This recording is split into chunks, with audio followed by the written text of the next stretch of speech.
very important project. The aim is obviously to reduce the overall burden of diseases caused by unsafe injection practices. The injection safety project in Egypt will undoubtedly reinforce the infection prevention measures that are included as major components of the national strategy and plan for hepatitis prevention and control in Egypt.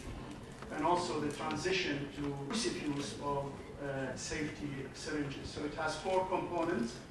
A component to reduce unnecessary injections, a second component focusing on infection control, a third component on introducing safe injection devices which are non-reusable, and a component on waste management. And I know the president of Mongolia, as just was mentioned, recently launched an ambitious control plan. Australia is moving to providing hepatitis C treatment to all free of cost. And so is Brazil, which is another country being fully committed to start a comprehensive treatment program.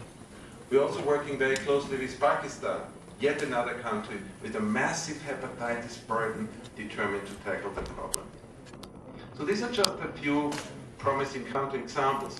Indeed, we see a growing movement emerging of patients demanding and increasingly. There has already been a reference to the resolution that was passed in 2014, so I'm not going to go into greater detail there. It is also heartening to see that in Egypt the hepatitis including prevention, and we've heard the 7 pillars by the minister.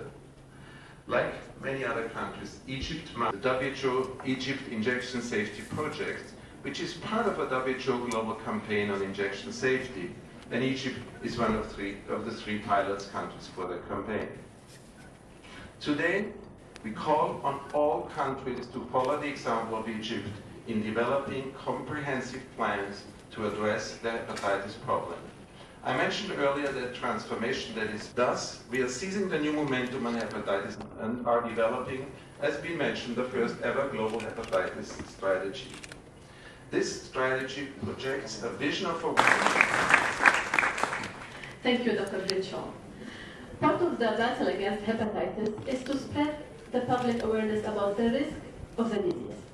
Now we will show a short cartoon that the regional office of WHO has produced to inform the public about how this version, but the animation can be understood by English speakers as well. Enjoy watching. English?